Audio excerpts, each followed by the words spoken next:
Magandang araw sa inyong lahat. Ako nga po pala si Rani Nenarindo.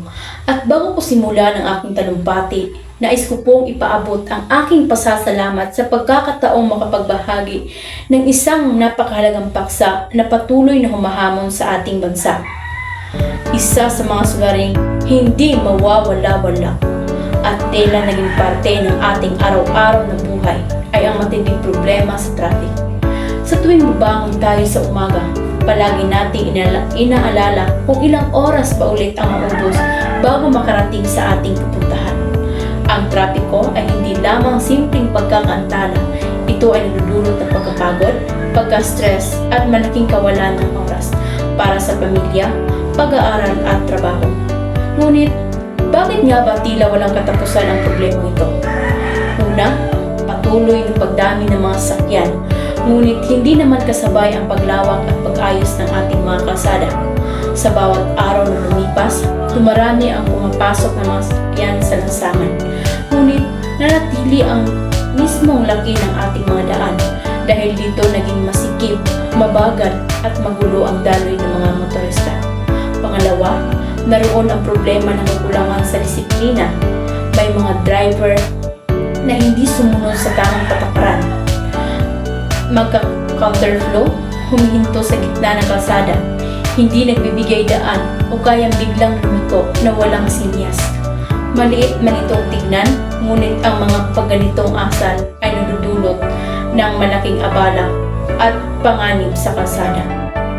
Ang pangatlo, ang paulit-ulit at minsan ay hindi planadong road constructions. Maraming mga kalsada ang kinukumpuni pero hindi maayos ang pagpaplano ng alternate roads. Dahil dito, lalo pang bumabagal ang trapiko at mas tumagal ng maayos. At ang pang-apat, ang kakulangan ng maayos ng pampublikong transportasyon. Marami sa ating mga kababayan ang pinipilitang magdala ng sariling sasakyan dahil kulang ang mga komportableng mga bus, jeep o tren. Kapag mas maraming gumagamit ng sariling sasakyan, mas mabilis mapuno ang ating mga daan. Subalit sa kabila ng mga problemang ito, naniniwala ako na may mga solusyon na makatutulong upang unti-unting mabawasan ang bigat ng trapiko. Una, dapat pagtuunan ang pamahalaan ang pagpapalakas ng public transportasyon.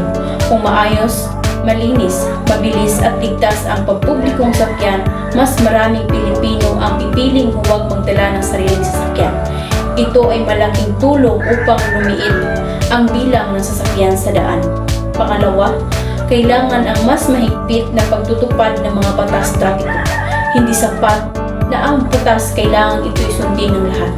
Ang mga lumalabag ay dapat parusahan at ang mga sumusunod dapat papurihan. Kung may disiplina ang bawat isa, mas maging maayos at mabilis ang daloy ng trapiko. Pangatlo, nararapat lamang na gumamit lamang ang ating bansa ng makabagong teknolohiya. Ang paggamit ng stoplights, traffic sensors, at monitoring system ay nakatutulong sa mas epektibong pag-manage ng trapiko. Sa ganitong paraan, mas madali nating matukoy kung saan may problema at agad itong maisolusyonan. Pang-apat, mahalaga rin ang pagpaplano ng maayos na road projects. Dapat maging organisado, mabilis, at may malinaw na alternatibong ruta para hindi masyadong maapektuhan ang mga motorista. At higit sa lahat, ang pinakamahalagang solusyon ay nagsisimula sa atin. Oo, tayo mismo ang susi ng pagbabago. Ang simpleng pagsunod ng batas, pagbibigay daan, hindi cut sa linya, at pagrespeto sa kapwa motorista ay maliit na bagay na may malaking epekto. Ang traffic ay hindi problema. Ito ay matagal nang kinakaharap at hindi agad mawala. Ngunit sama-sama tayong kumilos, ang pamamahalaan, mga opisyal, mga driver, mga commuter at bawat Pilipino. Maabot natin ang isang mga disiplinado at mas maayos na sistema ng kalsada.